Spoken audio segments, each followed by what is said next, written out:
This works. Okay. Okay. Well, I'm not seeing anything. It should, when I popped up, So it we're was at, a large I guess we'll move on to the Pledge of Allegiance and then silent deliberation. presentation right now where something happened right now, but it should, that's the way to go up with the video feed. It's along the video feed. But All right. I do hear voices, and I see something that says many on the bottom of my screen. yeah, that's what I saw too. I think that's whatever the service or whatever the application of the city of Beaver Dam. You should see a window that says City of Beaver Dam. That's the council meeting. I'll come over here. Now it's time for the informal public hearing. So if anyone from the public has anything they want to announce or discuss, Okay, you can come forward or online. You're good. You're Terry Bell and good Karma Brands. Second time, Did? anyone from the public have anything they want to No, address? I mean regularly when the city sends out. Sorry, my bad. Yeah, I sent it to And for the third time, anyone from the public have anything they want to address? Okay, I'm gonna turn my focus to the All meeting. right, we'll Thank close you for that. your help. I appreciate it. And then next up is the Poppy Day proclamation. I'll just go ahead and read it. This is on behalf of Roberta Mark, but I'll read this and then I'll go up there and then I'll, hand over to you ladies and you can go through whatever you need to say. Whereas America is the land of freedom, preserved and protected willingly and freely by citizen soldiers, and whereas millions who have answered the call to arms have died on the field of battle, and whereas a nation at peace must be reminded of the price of our war and the debt owed to those who have died in war, and whereas the red poppy has been designated as a symbol of sacrifice of lives in all wars, and whereas the American Legion Auxiliary has pledged to remind America annually of this debt through distribution of the memorial flower, and now therefore I, not Roberta Mark, Mayor not mayor of the city of Beaver Dam, Wisconsin, do hereby proclaim May 24th to May 25th, 2025 as Poppy Weekend and ask that all citizens pay tribute to those who have made the ultimate sacrifice in the name of freedom by wearing the memorial poppy on these days. And I think, we had two people. Usually you want to speak on this, correct? If you could just, step up to the microphone. Lois, press the button. Yes, turns red. Okay. Perfect. Okay. I'm Lois Levenhagen. I'm president of the American Legion Auxiliary, and Mary Morgan is with us, and so is Karen Malik, and they're the committee for the Poppy Weekend. And we do this annually, distribute poppies, because it reminds us of our veterans who gave the ultimate sacrifice and started back in World War I. And the poppy came from the poem that was written by a lieutenant colonel, a doctor from Canada, McCready, and he wrote Flanders Field, and that's where they picked up the poppies, because the fields over there, after years of bombing and all the bloodshed and the graves and all the utilities and stuff that was there, and these poppies can stay in the ground for years and come up, and after the war, the fields were just red like blood. And so that's where this all came from. And so this is our annual weekend that we distribute the poppies. We take donations for them and that, so that we can use the money to help our veterans today and stuff. So, and their families. And so that's what we use the money for. Any questions? All right. Can we distribute poppies? Okay. Can we hand them out to you too? Should I turn the mic off? Okay.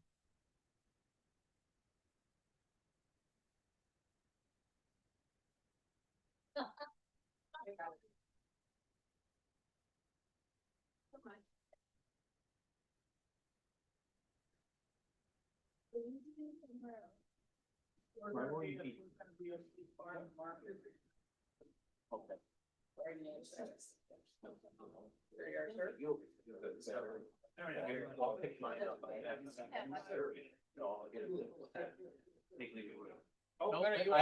I don't have my. Okay. I would. You wanna have one over there? Thank you.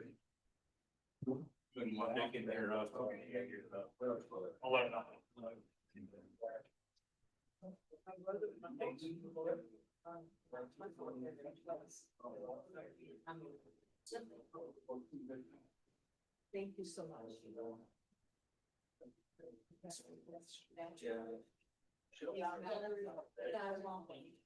Thank you so Yep. much. Yeah, absolutely. Thank you. Friday and Saturday, the market, fruit cards. Wait, yeah. 8 to 4. Yeah, 8 to 4, so. Friday and Saturday. Yeah. And she forgot to tell you, these are the only ones when they're given out that are actually made by the veterans. The rest of them are pins that they buy or whatever, but these were actually made, They get paid for it, there's so many, they get pennies for each one, so it's an income for some fun. For the rest of them. Yeah.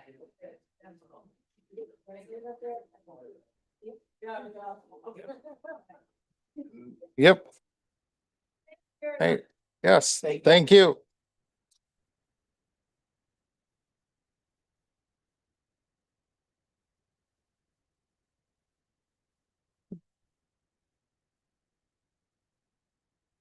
Then we'll move on to announcements. I don't have any announcements. There's none that the mayor left me. Does anyone else have any other announcements? I think the only thing to remind everybody that there will be Memorial Day services on Memorial Day. I believe 10 o'clock, correct? At the Memorial Day. So, yeah. Yeah. Yeah. Over at the memorial on Park Ave, right? So, Oakwood. yeah, Oakwood, yeah. Yep. All right, no announcements? Anyone else? All right. Then we'll move on, I guess, the disposition of minutes of the meeting from May 5th. So we'll have to take a motion to approve them. I'll make it. Joe, Kevin with the second. Any adjustments or questions, concerns? All right. So we'll just do a voice vote on that one, so, no, roll, Oh, sorry. no, yes, yes. Voice vote. All those in favor of accepting the minutes, say aye. Aye. Opposed, say nay. And any abstentions, the third thing, I abstain. one abstention. And we'll go on to the city administrator report. I have nothing to report this evening. Are you sure we got time? You wanna spend an hour or two? All right. Nothing to report. We'll move on. Any communications? There's no communications tonight. Oh, communications? Yes. So now we're on to approval of the bills between May 2nd and May 15th, 2025 in the amount of $825,434.50. I'll make a motion to approve the bills as presented. Motion approved. Second. I'll second. Motion is second. Any questions, comments, concerns? Yep, go ahead. My only comment is I will be abstaining from the voting tonight as my name appears as a vendor, but I'd like to invite all of you to my band's concert in Swan Park on June 11th. Thank you. Any other comments, concerns? All right, all those in favor say aye. Aye. All those opposed, nay. And any abstention? Abstain. Abstention. Move on to the extremely long list of ordinances.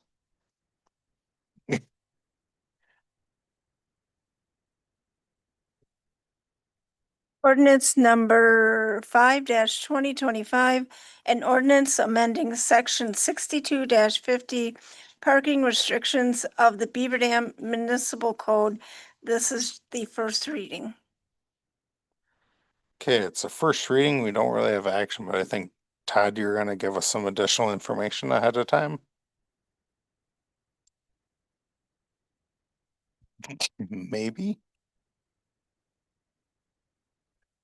No. Go. Ordinance 525. We're gonna amend the parking restrictions. So as far as the outline, I'll give some background information on the ordinance amendment. We got a letter from the Office of the Commissioner of Railroads that kind of started this whole thing. What the staff follow-up was and what we brought to Operations Committee and then the next steps. So on April 11th, 2025, we received a letter from the Office of Commissioner of Railroads, which is the OCR.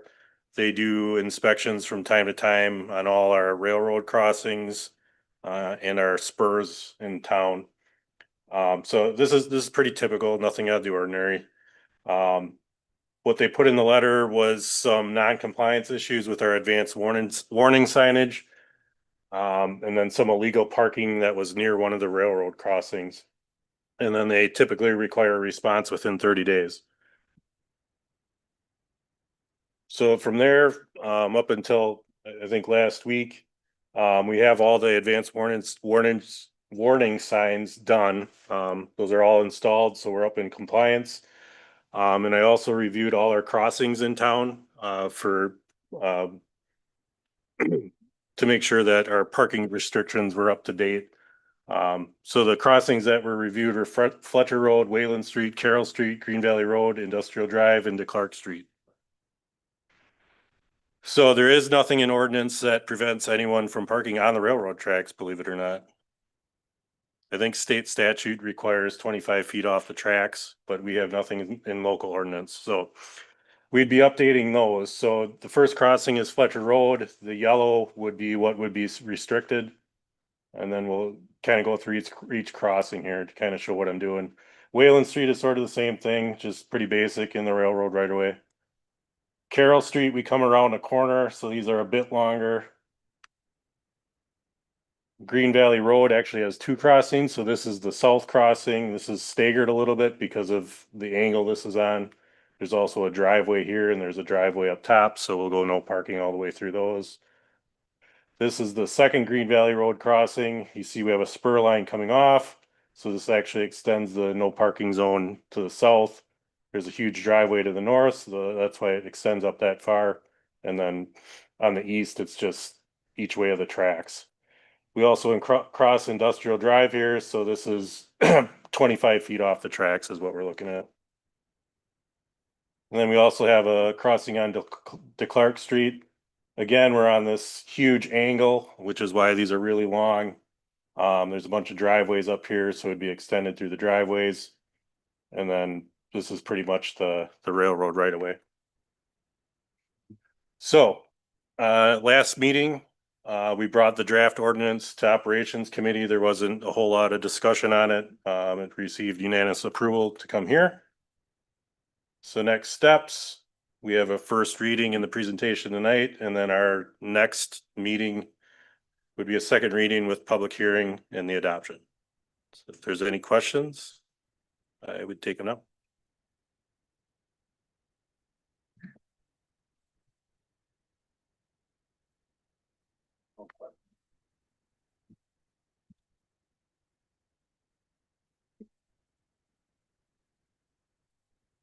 Resolution number 38-2025, a resolution recognizing the change in bargaining unit representation for the Beaver Dam Police Association.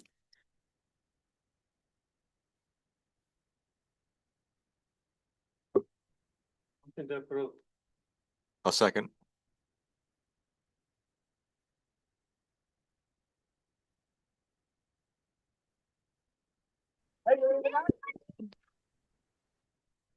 Just for the awareness of the council, this item typically would be handled just simply by the administrator. However, given My short tenure, I thought it would be worthwhile to bring to the administrative committee and have council approval so that the association can have some sense of confirmation. And so that's why this item is before you. Really, it's nothing you can do. It's just recognizing you've been given notice that they're changing their bargaining unit representation. So this is mostly to ratify that you're aware of it.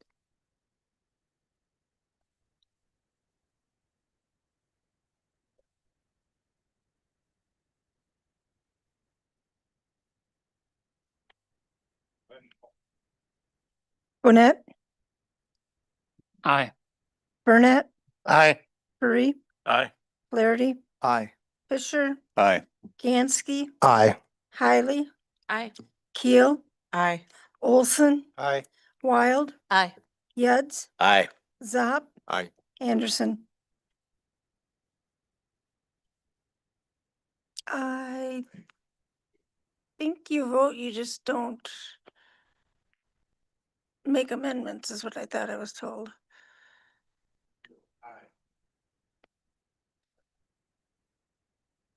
Okay. All right. Resolution number 39-2025, a resolution amending 5 Bugles design contract to include scope change number 1, a geographical information system study.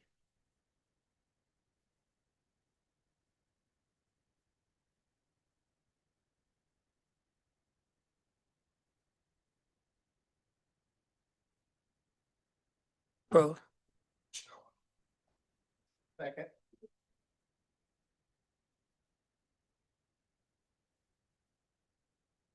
Chief, do you want to take this one?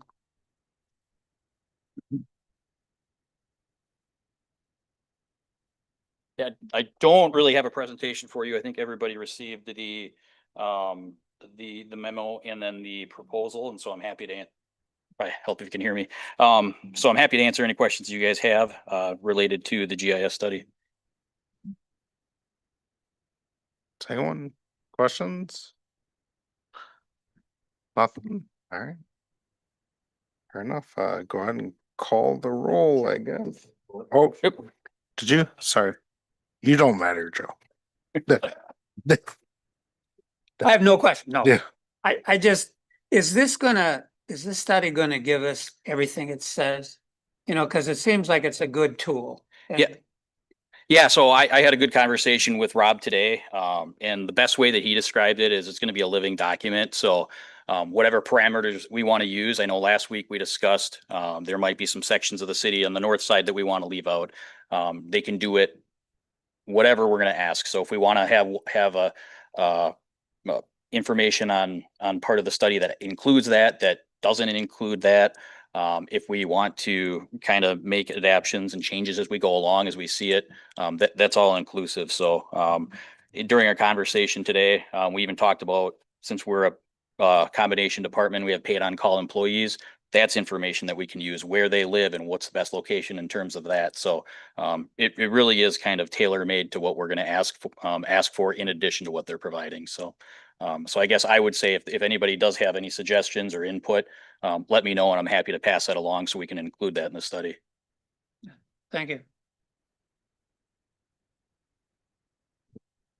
Anyone else? Do you have a question, Mick, or no? You got a question? No. No, do I have my hand up? No, your light says.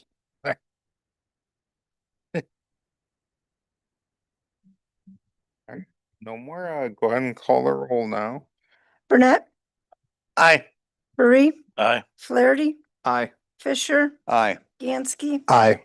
Hiley, Aye. Keel, Aye. Olson, Aye. Wild, Aye. Yads, Aye. Zop, Aye. Anderson, Aye. Gwinnett. Aye. Resolution number 40-2025, a resolution establishing a citywide pay grade salary schedule and applying a job factor analysis.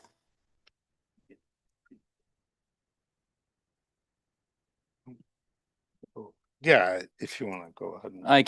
I can at least explain it. We did have a presentation that we showed to the administrative committee that was, I believe, in the packet. This has been an issue that's been ongoing since actually I first arrived. The police chief and at the time, John Othout had approached me with some concerns with promotions and the opportunity to promote their management team. And from that, it precipitated a study. The PFC did a study to judge their salaries and wage ranges for their management team. After that study was completed and the PFC had made some general recommendations, it was brought forward to the administrative committee, at which time we discussed basically taking a look at the entire organization. And so for the past year plus, we've had first a subcommittee work on this. And then after that subcommittee, we brought back the information to the administrative committee. We worked through some things with the bargaining units with longevity. And at this time, I think we've got a final product. The main thrust of what we're trying to do here is the city's current job descriptions and current wage schedules are very column based. So the only way an individual can move up in pay is by promotion. The current salary and grade schedule is trying to create more of a matrix program where individuals through work experience can have several steps to move up, but there's also the ability to move up and be promoted. And so the other piece of this is taking longevity, which is kind of an antiquated practice, and a hidden wage, and actually integrating it or incorporating it into your grade scales, so that the information is up front when individuals are hired. So if there are any questions, I'm more than willing to answer them, but this has been a very long discussed policy discussion, and I'd welcome anybody from the administrative committee if they want to add their thoughts on the process. Mayor, or not mayor, President, just chiming in.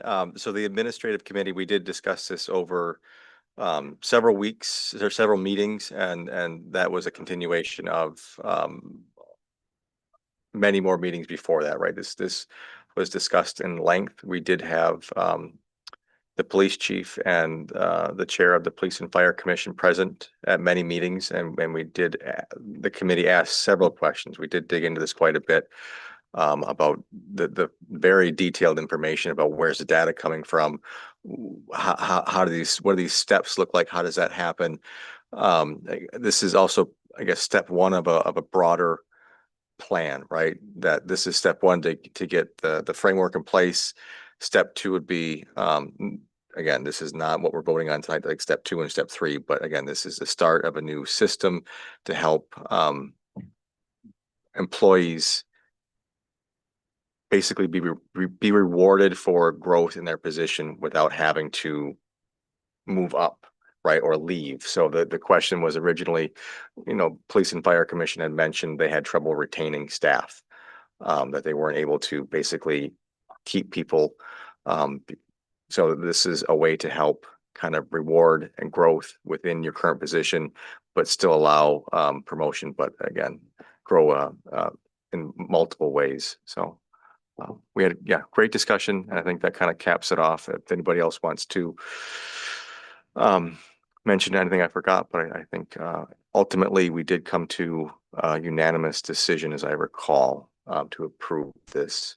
And I will also thank your predecessor, Alder Kay Appenfeld, she did and have many questions. So she was vital in helping alders understand and thank her for her work on this, even though she's not here tonight.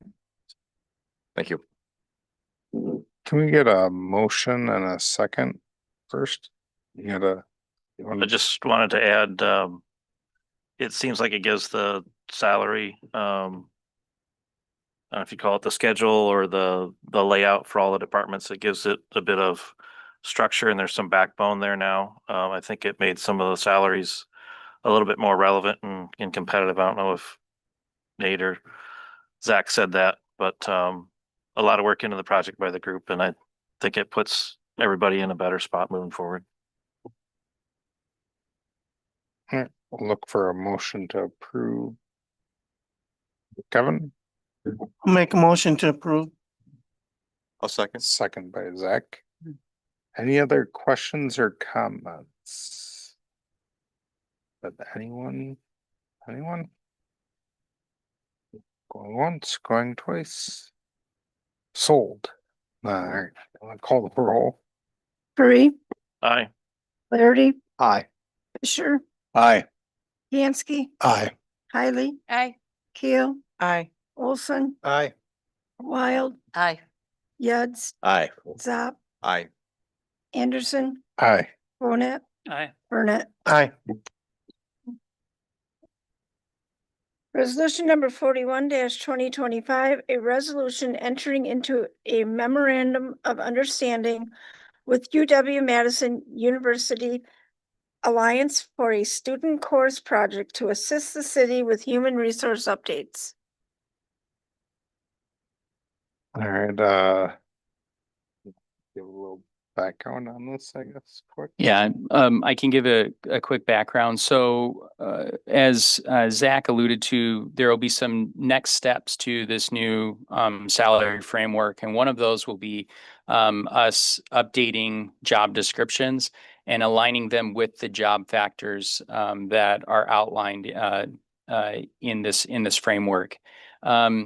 We could put that burden on department heads and on the city administrator, but it will be quite a bit of time. And I know my department heads would appreciate the assistance. And so I looked at outsourcing the project for job descriptions. If we were to go to an HR firm, it was quite a bit expensive, and UW-Madison has an alliance program that basically was half the cost. And so before you is an MOU. This will get the project on their radar for the fall semester. I'm assuming that you'll have somebody in play by then to fill the role of city administrator to be able to kind of guide this process. But this will allow them to know that, hey, the city is wanting to partner on this project. And so anyways, staff recommends approving the memorandum of understanding as presented, and if there are any questions, I can address them. We get a motion to approve and then a second. Well- Then we can have discussion. I'll move to approve for a purpose of discussion. Okay, second, I'll second. second, Monica. Alright, go ahead. Yes, I just had a question. I like the idea of using the university and the students. I think that's great, but I was wondering what grade would they be in? How much experience do they have when they're contributing to this? Yeah, so that's a great question. University or the Alliance program, these are capstone projects typically. So it's individuals that are at the end of their coursework, sometimes even graduate level. Usually that's coordinated through the Alliance program, and also the professors are also heavily involved. I will say that there will be some oversight necessary because it is students. Like, it's not just going to be, snap and it's done. There will need to be guidance, but I'm confident that the product will be a good product at the end. It won't be a high school. Thank you, Nathan. Any other questions? Comments? Go ahead, and call the roll. Flaherty, Aye. Fisher, No. Gansky, Aye. Hiley, Aye. Keel, Aye. Olson, Aye. Wild, Aye. Yuds, Aye. Zop, Aye. Anderson, Aye. Bonnet, Aye. Burnett, Aye. Hurry. Aye. Resolution number 43 2025, a resolution declaring official intent to reimburse expenditures. Alright, Todd, is this you? Sure. All right, so this is actually an update to a resolution that came before council back in March. That was approved before. The one that came through before inadvertently left off Madison Street reconstruction, which also has the same funding. So this resolution essentially adds Madison Street back into the fold and confirms that the city is going to utilize interim financing until those funds are available. We are recommending approval since we do need it for the funding applications. So any questions, I can answer them at this time. We'll just do a motion to approve with a second. First, and then we can ask. I'll make a motion to approve. So, Like a second. right. Motion second, any questions? No, all right, go ahead and call the roll. Fisher, Aye. Gansky, Aye. Hiley, Aye. Keel, Aye. Olson, Aye. Wild, Aye. Yuds, Aye. Zop, Aye. Anderson, Aye. Bonnet, Aye. Burnett, Aye. Hurry, Aye. Flaherty. Aye.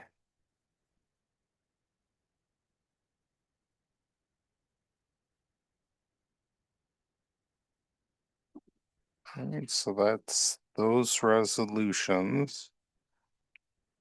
Guess we'll move on to the discussion and possible action.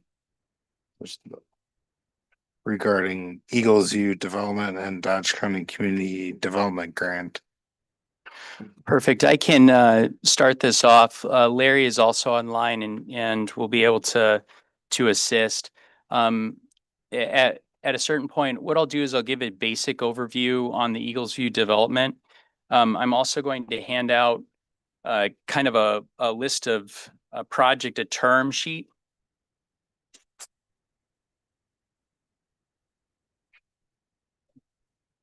And this process, that is a great question. And so, Larry, I don't know if, oh, Kieran, are you gonna?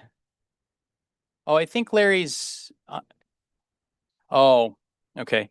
Can you hear me now? Give you somewhat an update, and then hopefully Larry can perfect it. With some recent court rulings, our use of closed session has changed somewhat with developers and developers agreements. And so what we're required to do is if there isn't something, if the developer is aware of the information, the terms, you have to go over those terms in open session. If there are thoughts that the council wants to negotiate or modify those terms, that would then precipitate us going into closed session.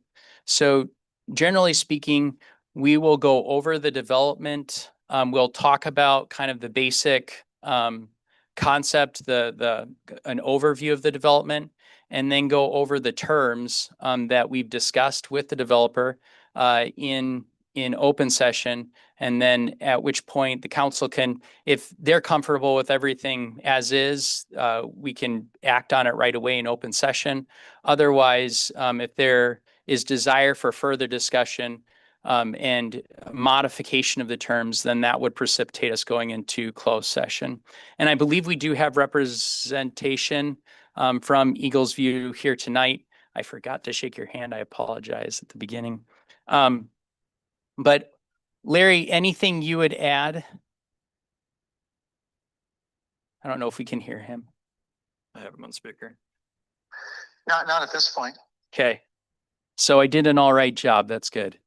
Okay, so we'll go through the overview, give you kind of an outline, and then we'll dive a little bit more in depth on the actual term sheet itself.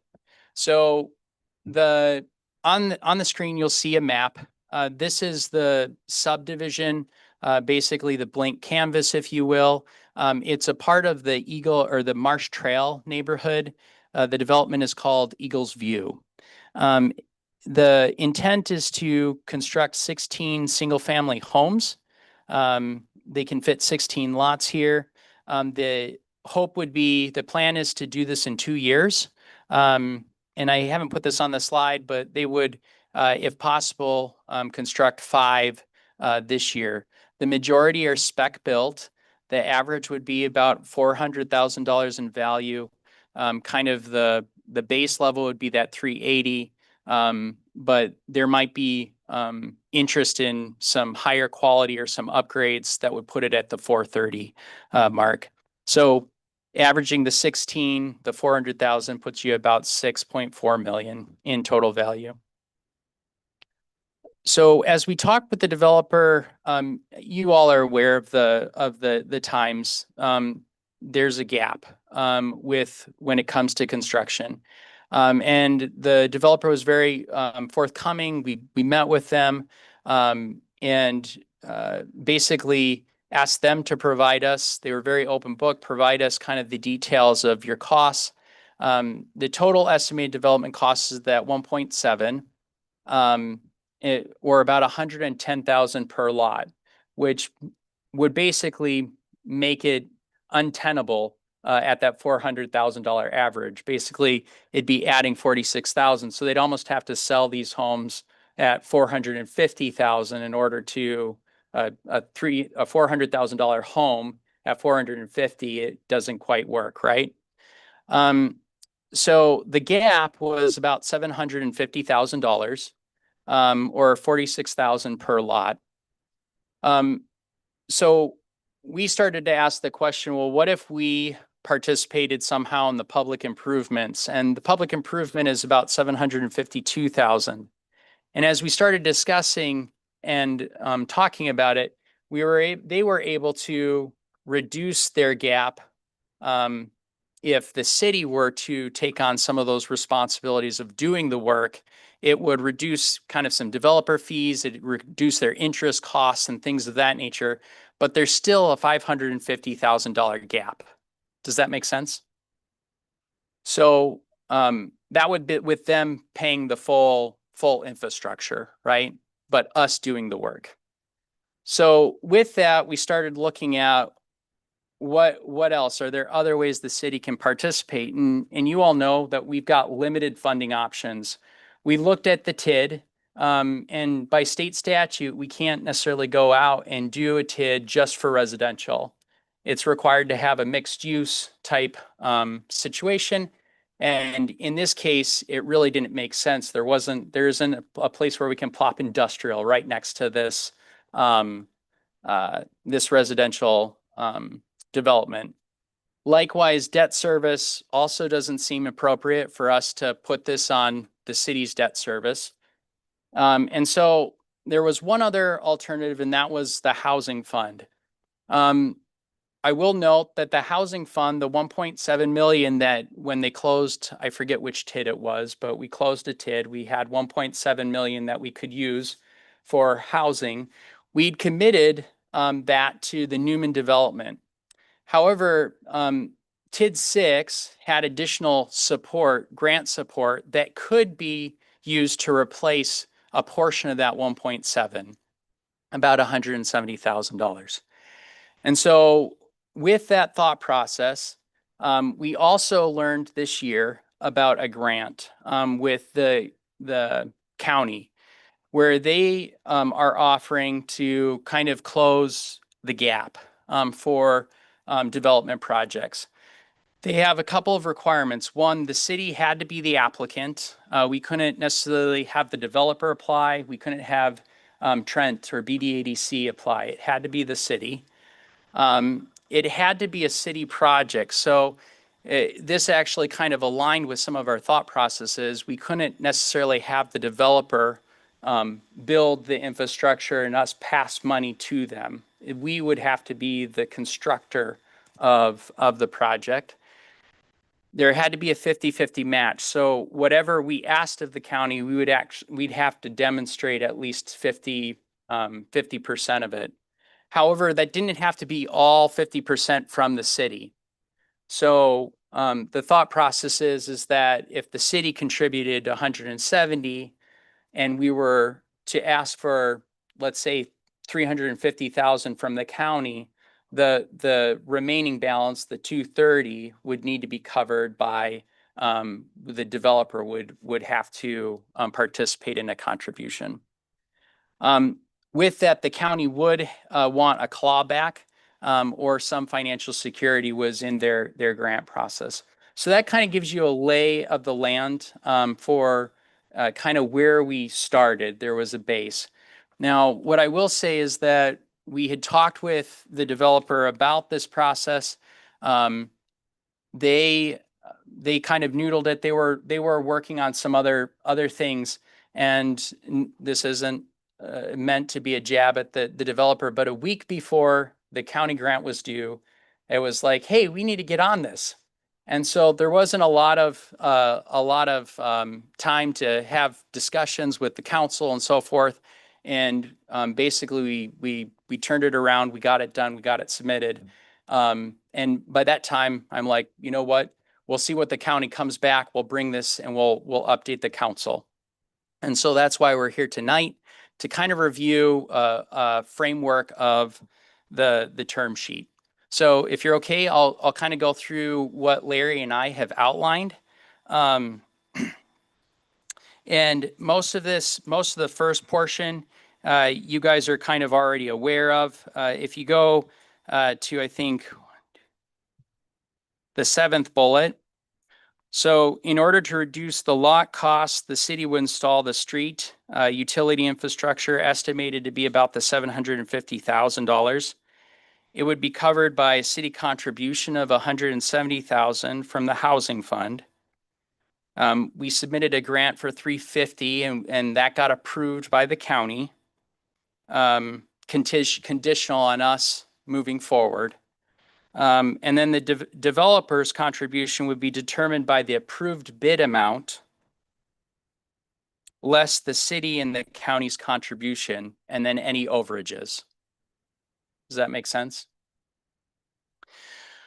Should the clawback that we're kind of talking about or discussing is, should the developer fail to begin construction of 50% of the lots within 5 years, there would be a clawback provision on a percentage place to recover the percentage of the grant based on the undeveloped lots.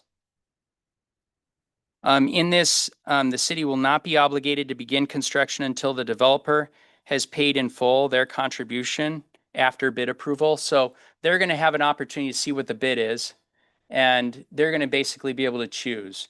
Let's say the bid comes in and it's, you know, $1 gazillion. Well, then we're not going to meet that gap, right? And they'll basically be able to tell us, as this next bullet demonstrates, they'd be able to tell us we're not going to be able to do it. And then both parties would be unobligated.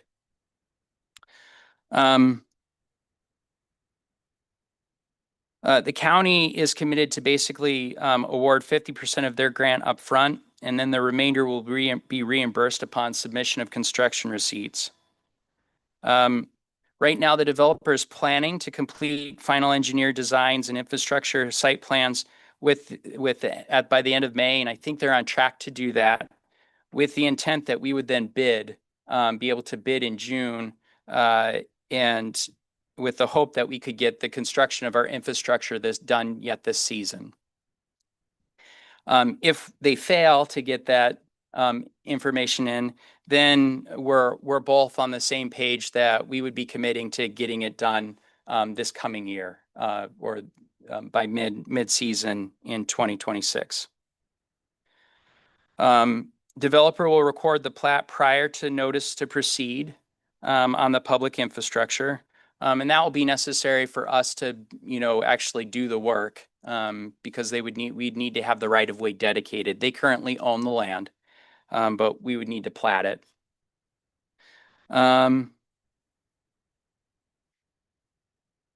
So I had mentioned this before, they're committed to move forward based on the current engineering estimates, but should the bids come back, they'd be able to say, hey, we're tapping out, we can't do it. And we'd be released of all obligations as well. The developer would be able to begin construction on homes as soon as curbs and street binder coat have been completed. With the opportunity, they could ask for an exception during the winter, but there'd need to be strong justification. We'd need to have further conversations. Before final home occupancy, the final lift of pavement will be installed. They're responsible for sidewalks and driveways. And this next bullet, this shouldn't be there. That was redundant. And so that's basically the outline. You can kind of read the last ones. Those are more boilerplate. But right now before you is basically looking for the council's basically thumbs up. Do they like the deal or not? If they do, then we would be giving Larry, we would never want to have him necessarily start drafting a DA until you guys have we don't want to spend money until you guys have given a blessing. But in this case, we've given much larger incentives for a smaller ratio of homes. The 170,000, you're getting a road and infrastructure plus also 16 lots. And so from a staff standpoint, knowing that we also have 350,000 from the county, we feel that this is a good opportunity. But at this point, are there any questions?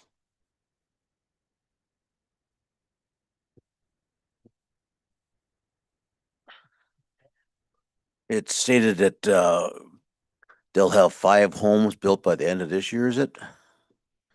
Are they building them all at the same time then?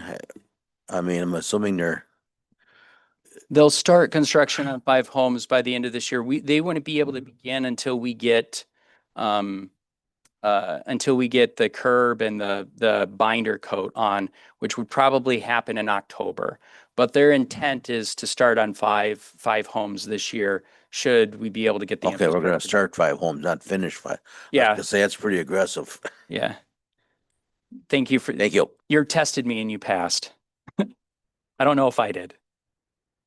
Joe? Just to clarify though, if we say no, they're not gonna do it? Correct. We want to be able to meet the gap, and also the county would basically say, okay, you're not doing the project. And so that 350 would also go away.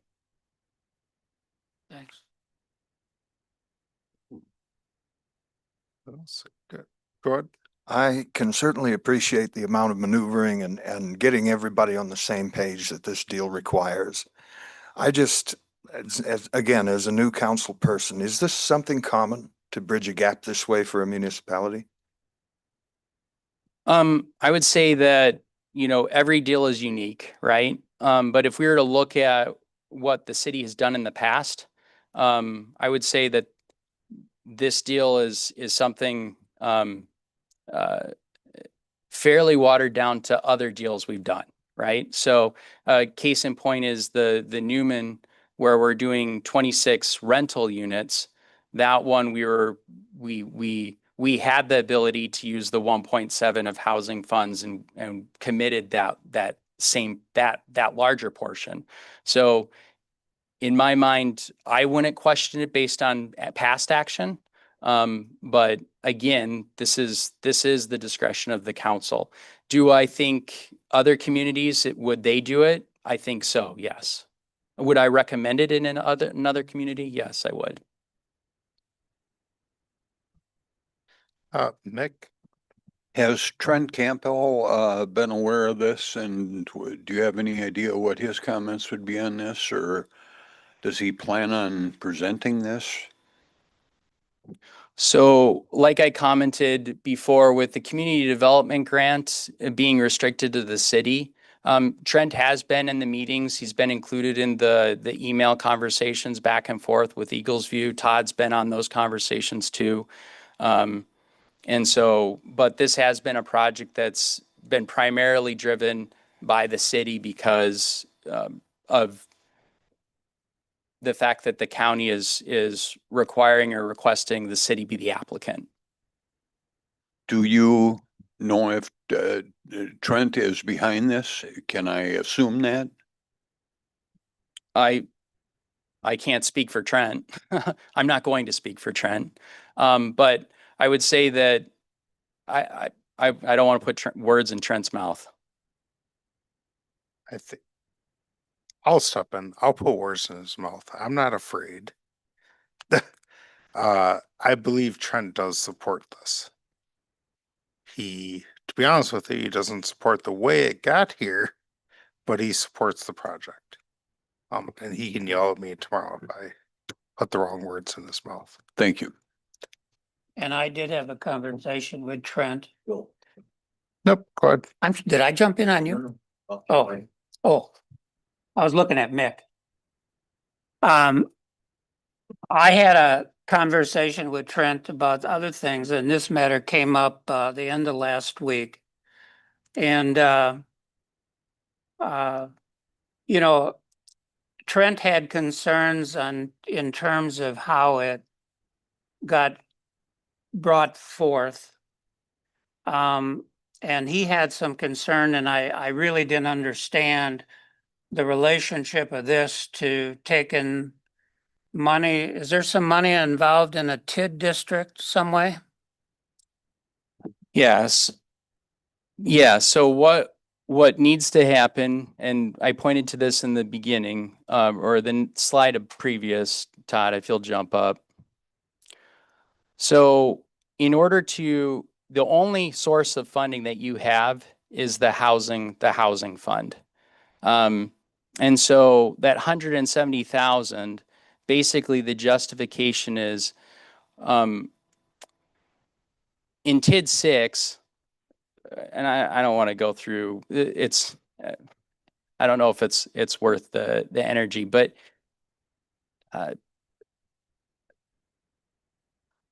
when the Ryan Contafio Way property was being constructed and discussed, you remember that it was quite a moving target, right? From Caba to Newman, and there was another developer as well, right?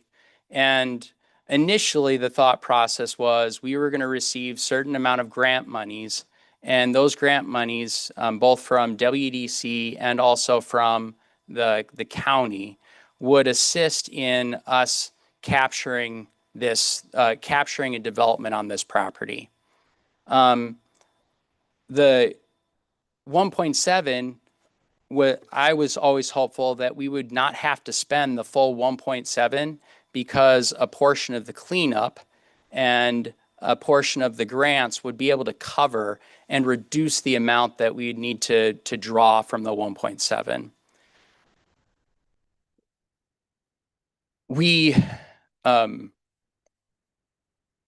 in a sense, we did that. There were additional monies that we received. And so there's fund balance in TID 6 that allows us to basically reuse, since Newman property is in TID 6, we have funds that could cover the 1.7 that we're obligated to provide them. And then it would basically free up a portion of the 1.7 so that we can use it citywide, if that makes sense, or we could use it for this project. That's the long and short of it. Yeah, thanks. And just to reiterate, I think Ken's summary, when I talked to Trent, I don't want to speak for him either, but he basically, there were some of the background things that he didn't support, but he thought the city would be approving this and was supportive of that. Could you run that by me again? I didn't quite understand that.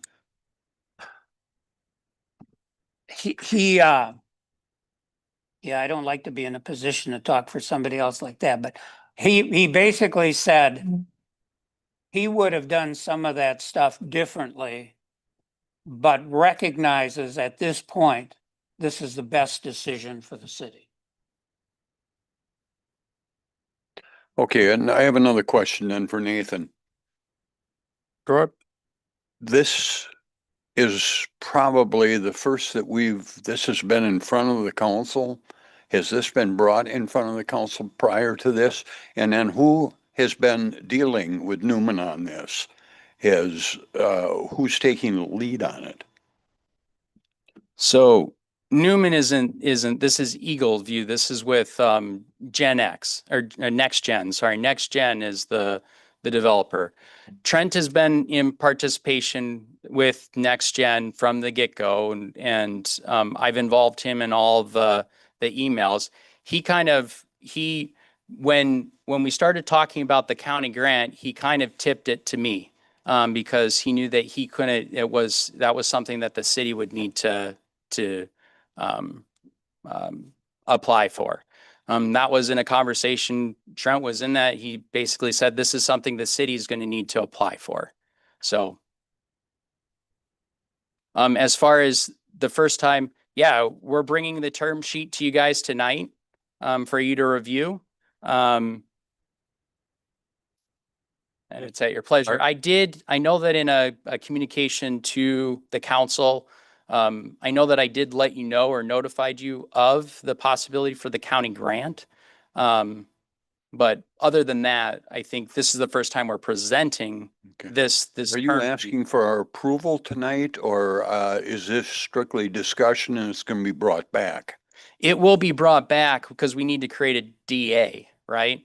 So I'm asking for basically your blessing to authorize Larry to move forward in crafting a DA. He's going to need to bring something back to you all for final approval. And Thank you. Yeah, I'll stop in there. That was my understanding too, that this was just kind of like almost like a pre-authorization, like should they spend more time on this and make it more official so that we actually have a real development agreement with all the money, with all the numbers lined out. This is just kind of like, One last question. Could you give me your opinion, Alderman Anderson, where you're at on this? I realize you're not sitting out here, but you obviously have an opinion. I guess I have some questions that I need to ask still, but yes, I just have some questions I need to ask. It seems all right. I just need to see. And it might have more to do with the development agreement, but as far as moving forward, that it's all right for now, in my opinion. Thank you. Kevin? Yeah, thanks. I think that this is a very good plan, if you ask me. I mean, we're using TID money, leftover TID money, and not creating a new TID. So we're gonna realize the tax money right away. And the payback would be a lot sooner than if it was in a TID district. For that reason, I think that this is a very good idea. Jack? First question, what is a DA on this? Developers agreement. Okay. You had to slow it down before I catch it. The next question is, the developer has 5 years to get up 16 homes, 16 homes. So that is a question that if you guys wanted to discuss and talk and negotiate those terms, that might more warrant a closed session. But the thought process is we're fairly confident that the developer is going to complete these in the 2 years. Okay. But if for the sake of a DA, we'd want to have a backstop. And the backstop is basically we're requiring them to have 50% of the homes construction begun within 5 years in order for there not to be a clawback or to release their financial securities, if you will. I guess I'll have more questions in closed session then. Anyone else? Oh, go ahead.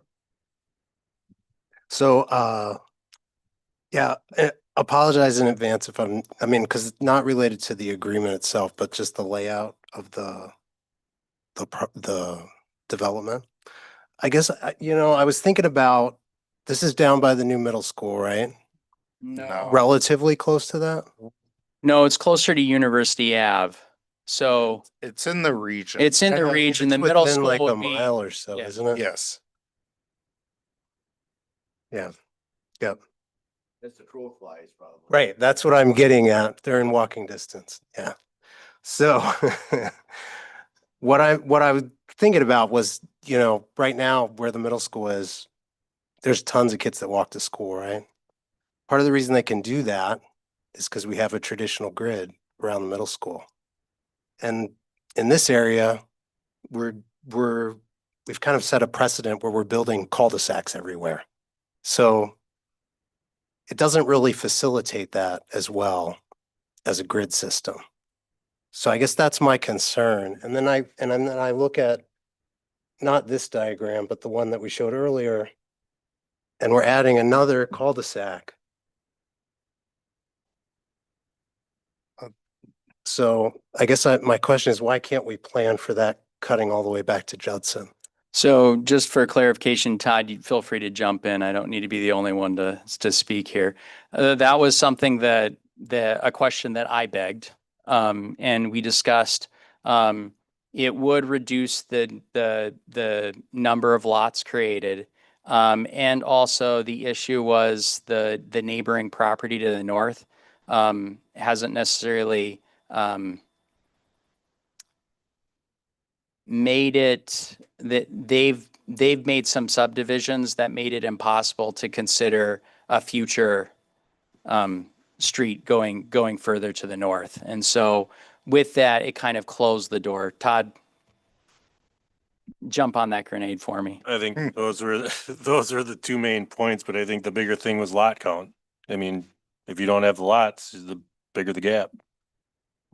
One thing though to address, and this is more of a planning commission exercise, but that's something that is being discussed as far as what are our requirements in the future moving forward. The cat's kind of out of the bag on this one. It wasn't designed well at the get-go.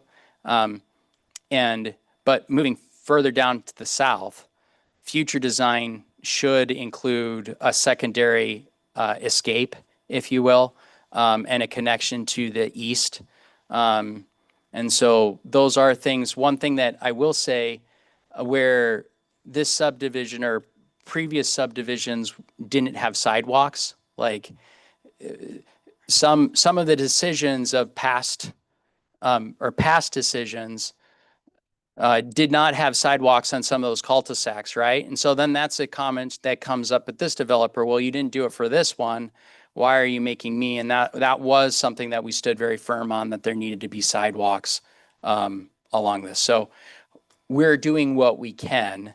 And so, but we're not solving this problem tonight, Chris. Really, the question before you is, are we willing to proceed forward? And I would just throw out once again, you're getting 16 single family homes. You're getting a road. So you're getting a lot more bang for your buck for this 170 than what we've seen or what has been given in the past. And your ratio, even for grants, is better for this project than what we've done in the past.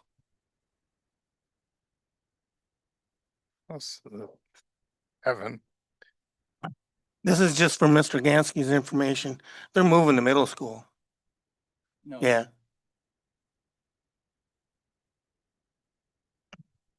But that'll be on the southern end of Beaver Dam. They can just walk across the farm fields to get there. Yeah, go ahead. So understood. all that. One question I would have then, is it possible to have a right of way between those last two lots for a future ped path? Because we have ped paths in other parts of the city. So we have asked, I think they gave us a 20-foot easement for sewer through those last two lots. It's not out of the question that we ask for ped easement. That's something we'd have to ask with developer. I think. The only thing that I would say to that is from a standpoint of maintenance, that I know staff, sometimes those mid-block ped paths, become somewhat of a concern. So I think we need to navigate that one thoughtfully. Yeah, I'm not necessarily saying we build it right now. I'm just saying we include an easement so we have the option in the future. Yeah, I think that's one of the things I'd like to see handled in the closed session, maybe.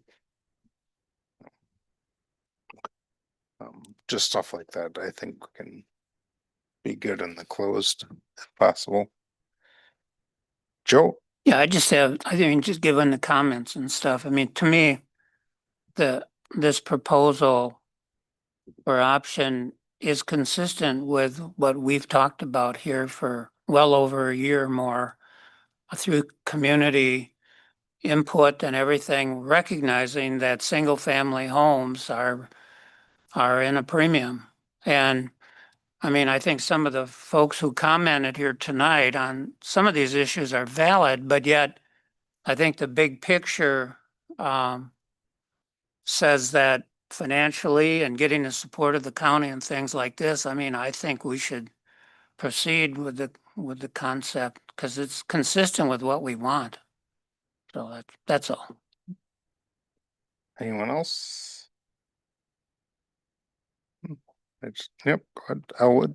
Just want to thank all my colleagues for their thoughtful comments. And I think based on what I've heard here tonight, I'm all right pushing forward with this for the time being, just to move it forward. It's not easy to get all of these entities together on the same page at the same time. It also seems to be a smallish kind of development. It might be hard to get interest in it. This seems like it's taken some architecture to make it all work, but it seems like a good deal on the surface. I'm all for voting yes and seeing what happens. Thank you.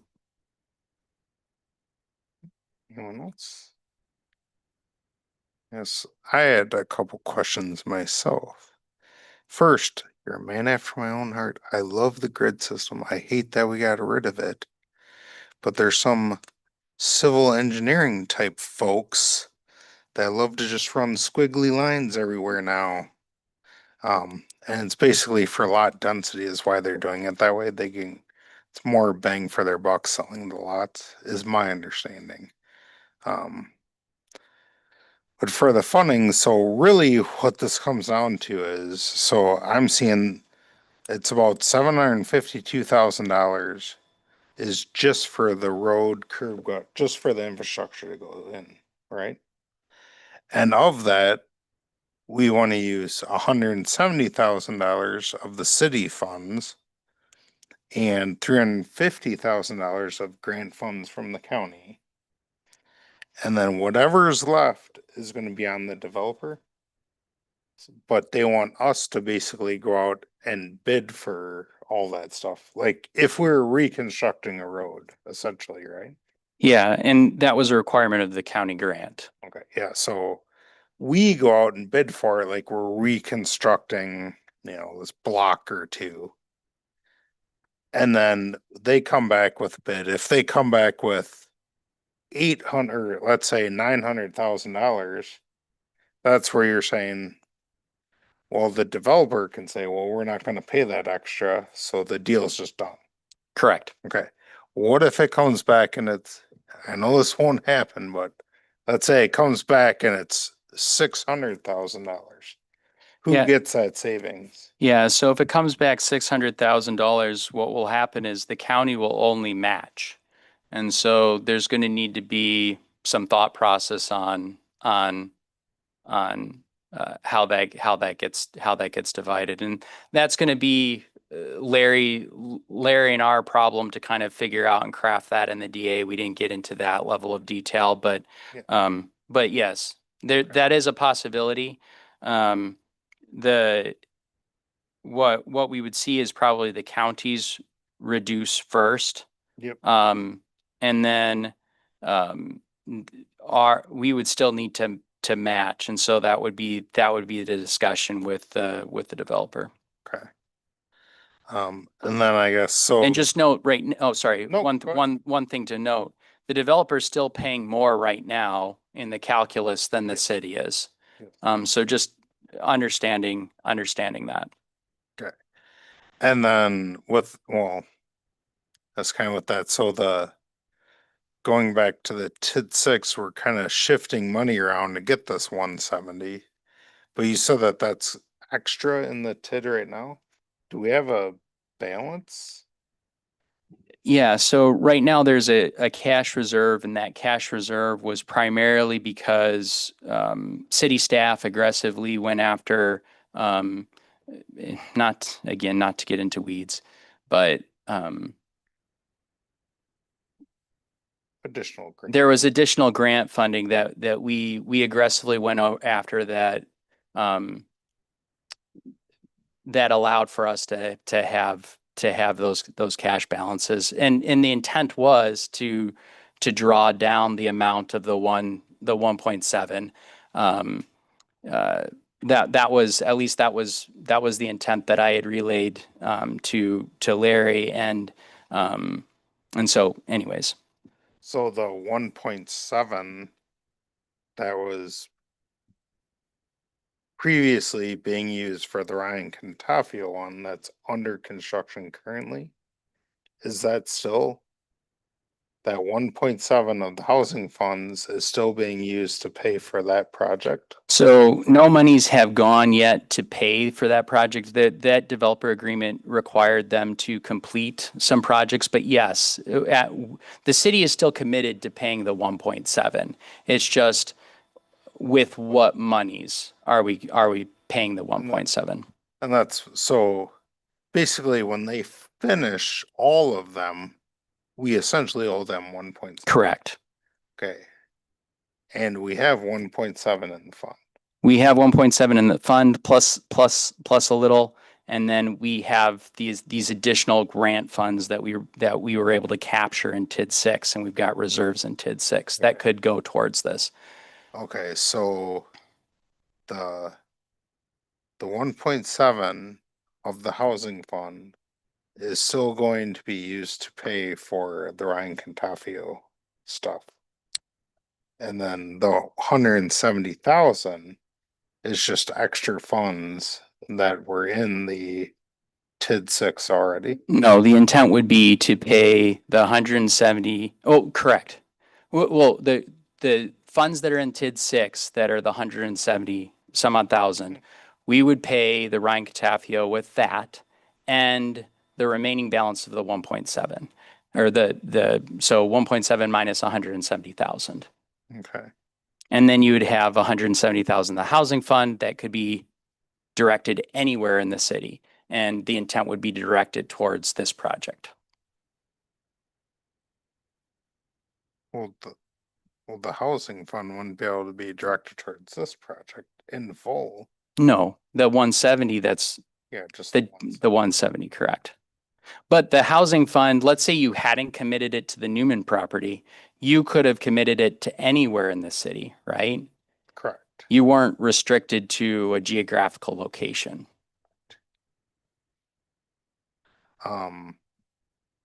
So then that's the big overall question is, when can we close TID 6? So that TID, because I like what Kevin said earlier, like this, we get 16 houses, it's not in a TID. It comes on the taxes right away. So Todd, do you want to show that last slide? I think this is an important discussion to have. I wasn't going to go here, but just that question gets raised. What if we close TID 6? To close or not to close, right? The current increment that we have in TID 6 is about $100,000 per year. If we were to close that, we would only capture half of the 45,000 that's committed to the city, because 50% of the TID when it closes goes to tax relief. So when you think of, so what is that? You know, just over $20,000, right? 22,000. The median home, what does that actually equate to in savings? $3. So if you were to flip the script and you said, hey, let's keep it open and gather $1 million over the next 10 years. And then instead of using debt service, you devote $1 million towards appropriate project plan ideas within the TID. We talked about this last budget cycle. $1 million was equivalent to $132 savings, right? So there needs to be some thought process when we close TIDs. And in my mind, if you were asking me, the idea of closing TID 6 doesn't have the tax benefit value that if we were to keep it and we were to actually use it, let's say you repaved Rowell Street, right? Or you repaved Mill Street because TID 6 touches a portion of that metal fab, the metal fab property. Like, you could have legitimate improvements. And to me, that would get you further along than just trying to save the taxpayers $3. Yes, with. Oh, Kayla.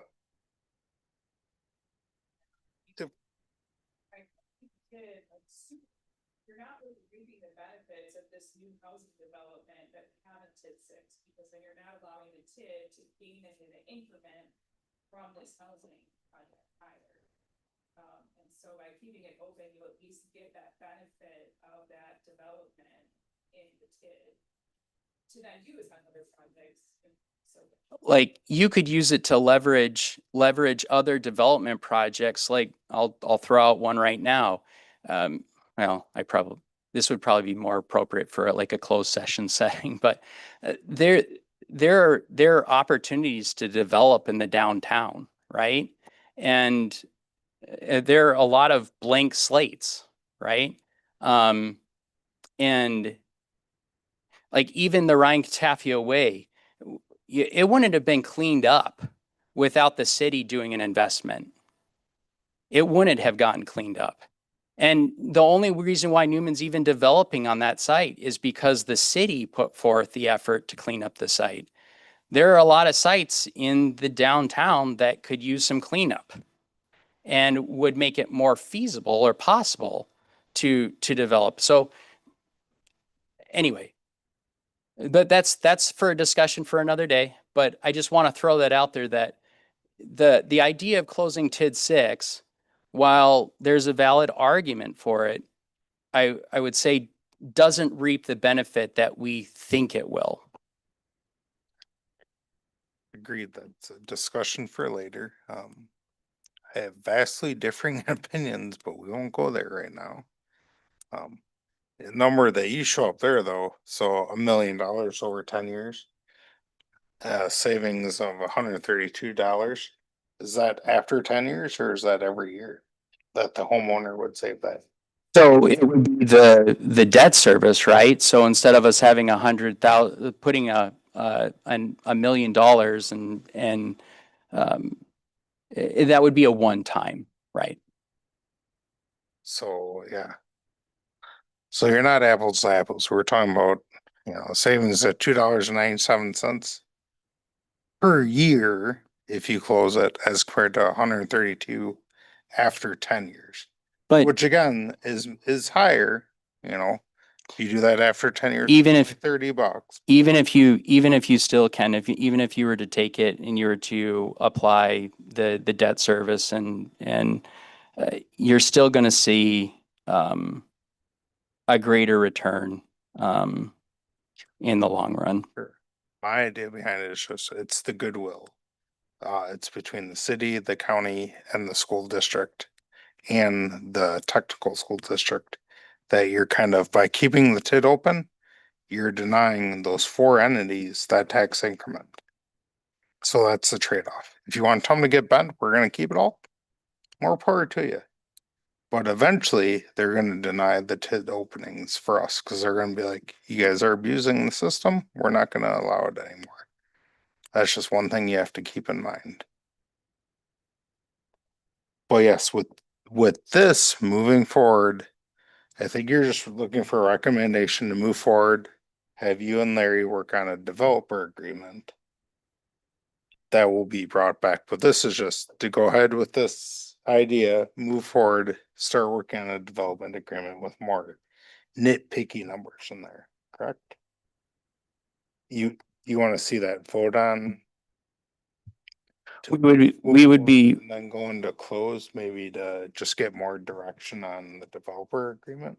well, and I'll lean on Larry. Larry, what would you prefer? If there's desire to evaluate the terms, I think you'd rather have the terms, like suggestions from the council on the terms, and then vote on it in closed session. Yeah, so if the terms, if there's a desire to do something different than what's been presented with respect to the negotiable terms, we can go into closed session and discuss those and just get some guidance. We wouldn't vote in closed session, but we would follow our normal path of just getting a sense of what our direction is. There's a number that are still, somewhat up in the air. We're going to have to pin down anyway, but if there's some big, clear direction, we wouldn't want to go through a development agreement drafting process without that knowledge. And so would you prefer them to give you direction now after this item? So I guess then a motion is in order. Motion, go into closed session. A motion to move forward. If there's desire, if the wheel is to move forward, the motion to move forward is in order now. And then we would go into closed session if there's desire for further adjustment. So, Kevin? Okay, is there a second? No, just Move forward to have the attorney and city administrator draft a DA. and I'll second. Kevin, all right, we got, all right, guess we'll do a roll call. Do a roll call. I Be think safe. so, yeah. So this is a motion to move forward with the attorney and administrator to move Start forward working. with the developer, okay. Yep. All right. Keel, Aye. Olson, Aye. Wild, Aye. Yads. Aye. Saab, Aye. Anderson, Aye. Bonnet, Aye. Burnett, Aye. Paris, Aye. Flaherty, Aye. Fisher, Aye. Gansky, Aye. Hiley. Aye. Okay. Now just will we go into closed session now for more details? All right, so, yeah, I'll take a motion to go into. We just, session. we have to, sorry, Go ahead. if you have to read out what we have in the agenda regarding the exception that we'd be relying upon to go into closed session. Okay. The verbiage for closed session is what I need to read? Yeah. Yes. Okay, so pursuant to Wisconsin statute 19.85, deliberating or negotiating the purchase of public properties, the investing of public funds, or conducting other specified public business whenever competitive or bargaining reasons require a closed session. So we need a motion to go into closed session. motion to go into closed session. Kevin? Okay. And a second? Jack? I'll make that second. All right. And we do a voice vote on that. Can I, before, I wanted to thank Next Gen for being here tonight. I appreciate your investment in the city. Thank you. Will he be present since this, or? Technically, No. they would not be No. present. Okay, Thank you. Okay, so we have to do a voice vote on this. Yeah, roll call. All right, roll call, sorry. Okay, Gansky? This is Aye. to go into closed This session. is, yeah, just to go into closed session. Hiley, Aye. Keel, Aye. Olson, Aye. Wild, Aye. Yuds, Aye. Zach, Aye. Azap, Anderson, Aye. Bonnet, Aye. Burnett, Aye. Free, Aye. Flaherty, Aye. Fisher.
Motion to adjourn. All right, we're good. We're in open.